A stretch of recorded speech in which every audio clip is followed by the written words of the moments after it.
going back to Ellen Lester's report, which Jim had given me years ago, I mean, she really is very poetic about the roads. And, you know, it's one of those things that I'd sort of lost sight of because I had read most of Toole's work and I hadn't gone back to that earlier report. And I think, you know, it's interesting to see even Ryan, you know, Earthscape of Significance. People are grappling with, well, how do we call this? How do we wrap our hands around this? And then with Toole, I think what's very nice here is, again, you start to see here very early on this connection in '96 between landscape painting and landscape gardening, which is, of course, unique to Olana.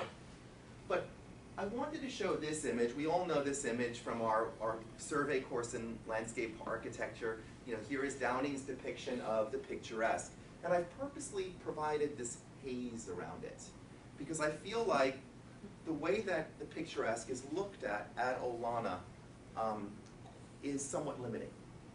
That it's been viewed through the lens of landscape gardening and Downing's traditions. And so here we have this other side of the equation of, okay, so on one hand, we know that Olmsted and Box and Church had convivial relationships, but we've gone, I think, almost a little too far over to pure picturesque in the Hudson River style. So for example, again, here are some quotes. These appear in the report, and you start to see this wrestling. It's the finest, it's one of the, it's picturesque gardening. It's this kind of thing that keeps metastasizing with the words picturesque and gardening somehow thrown into it. It's like an anagram. You know, it just keeps reappearing in some other form. And, you know, I think the reality is that I would say aim higher. This is much bigger than that. And as I'll show you in a minute, I think that the most important, you know, progenitor of picturesque gardening that is fully intact is actually the Vanderbilt estate, predating the Vanderbilts. So here at Olana, I think there are other variables. So let's look at how we move beyond Hudson River picturesque, if you will, expand the vision and values, and then look at sort of how we then integrate this into our planning and our stewardship, and then finally, what does it mean for treatment? And just as a sidebar, before I came out here for the first time, and I talked to Mark, and I talked to Robin, and I talked to Sarah, it's like everyone I think actually everyone I talked to wanted to get me on the record about the crushed shale. It became like this fixation for everybody. It was like a litmus test. It's funny, I thought I was gonna, as I went to the coat rack just now to hang my coat, I thought, do I go to the left of center or to the right of center? And it'd be interesting to know whose coats went on the right and whose went to the left in terms of parsing out those comments. But the reality is that this became this kind of litmus test, and everyone wants a quick fix. You know, my kid's got 102 fever, you know, I've got to give them something. I can't give you a quick fix for that because it is related to everything.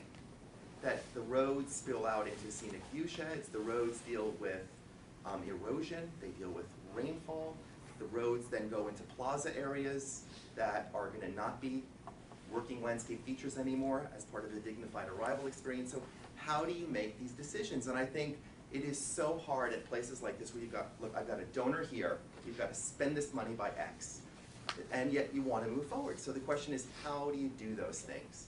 And so the challenge is, in looking back at these visions and values, how do we position this message? Now, in positioning the message from a development side, I don't know if that's getting the same word 3D that mine is getting, but this was the case for support from 2009. This is the statement. It says, Olana is one of the few remaining picturesque landscapes in the country. So we've now taken what Toole's been saying, and we're using it in our development efforts. There were 5 bullet points. This was one of the 5. And the reality is there's about 200 Olmsted design landscapes that are designated. I would say, David, what, maybe a third of those, maybe a little more, have Olmsted senior associations, but a great number of those are picturesque. So why would you want to put this with that when it's so much more? So that's really what and I think all of this helps in fundraising, in development, in developing interpretive strategy. So it's not just looking at this as history for history's sake. So the other thing is the recent World Heritage nomination. And I just want to go on record of saying today, and you can quote me after this, is I do think Olana is a potential World Heritage site. I think the other side of that is I also know a lot about the politics behind that process. It doesn't happen overnight, but there's a lot more research that has to be done, I believe, to elevate it. Now with that said, I think the work that was done on that nomination was first rate. I think the narratives that are in there, which I put up here today, is a great launching off point for our discussion. The landscape house and collection, so finally, holistic, altogether, that comprise Olana are features that qualify for the World Heritage List. Together they are a masterpiece conceived and executed by the preeminent. So now we're not scared anymore. We're feeling like we know what we're talking about, and church has context, and we can say this, preeminent. It is not in any of the earlier nominations. They are waffly and loosey-goosey about how much do we boast about church. Well, I would say a lot. Together, they are a masterpiece conceived and executed by the preeminent mid-19th century American landscape painter. Olana represents a masterpiece of human creative genius. Now, I want to know why this is the only place that I have ever read this. I mean, we should be making these t-shirts right now. This is what I'm talking about. And then it goes on, and I'm not going to read this long quote, but again, it's starting to recognize Olana in its context. First, it's saying we are placing Olana in its physical context, and what we've done as stewards, which is terribly important to World Heritage. It's all about protection, which, as I was saying at the reception last night to someone, it's why Savannah didn't make the cut, because of multiple jurisdictions that own the land, and so it's not viewed as protected in perpetuity. What you're doing through 40 plus years of easement and land acquisition is you are protecting the integrity of setting. In addition, what this does, unlike all the other nominations, is it takes on the context that is historical. Physical and historical context are being confronted in this nomination in a way that in anything that was shared to me had never been done before this. So it is time to sort of take this out and look at this anew in terms of what it means to a launching off point for the discussion we're having. And so again, you see this boldness, this confidence coming from Olana that I hadn't seen in anything that came before this. So let's begin now with that as a foundation. Themes and ideas to explore. Now, I mentioned in the white paper, and I wanted to say a little bit more about this, that I think there's a lot we can learn from Biltmore. Biltmore was done in a half a day. It was a page-and-a-half nomination done during the same time as Olana. I believe it was 66, and it was designated. These two guys are not talked about in the nomination. So you basically had one theme, conservation. That was it. It doesn't go beyond the original makers of the place. I mean, Olmsted and Vanderbilt are in the text, but they're not pulled out under Criterion C as significant individuals. There's nothing about this man. Does anyone know who this is? This is Chauncey Beadle, who was the landscape gardener that was there. When you go to Biltmore and you see rhododendrons and azaleas, which Olmsted abhorred for the most part, they're here because Mr. Beadle owned a rhododendron nursery.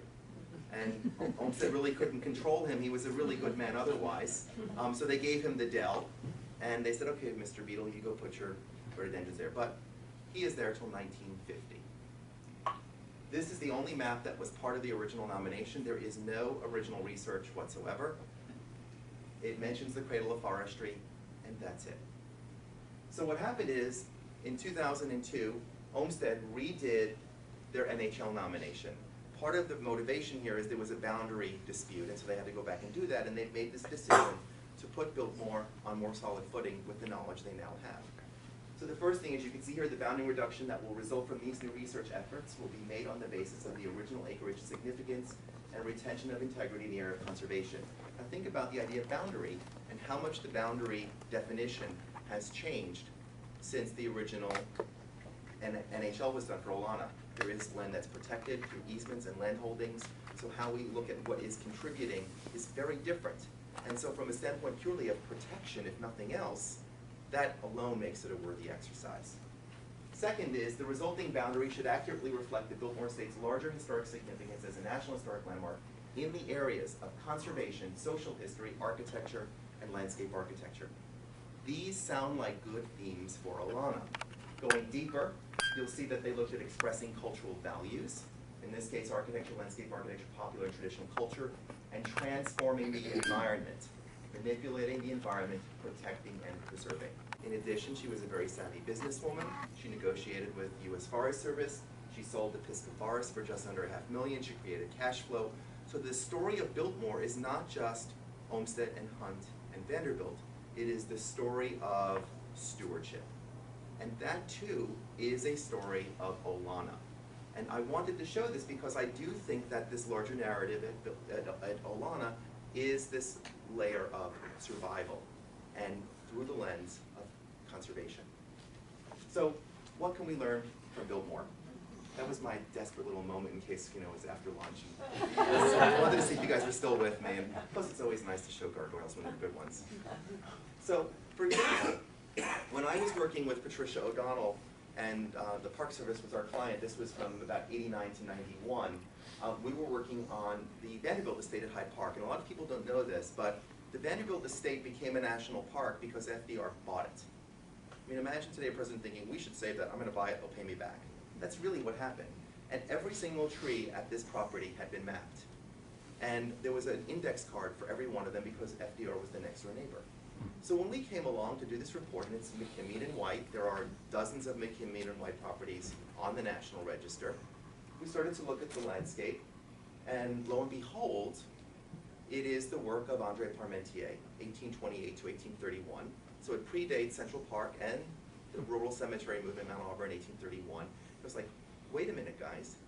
We now have a situation where the landscape is far more significant contextually than the building. And so there were period plans done just as Jewel has done. The difference here I want you to see, though, is that these are sort of period plans at the scale that you've done to date. These are period plans at 20 scale. And what you see here is every single tree mapped over 100 years of time. So for example, if you know the Vanderbilt Estate well, you know the large tree here is that 80-something inch ginkgo. Here's, of course, when the Park Service comes in because they put in their obligatory parking lots. And unfortunately, the red trees are trees that are introduced that are not necessarily appropriate. This is a pair of sweet gums that the Park Service planted. But what you see here is with the exception of this becoming a great circle, when this was just a road, as you see here, that the Vanderbilt circulation, again, in parallel with Olana, is virtually unchanged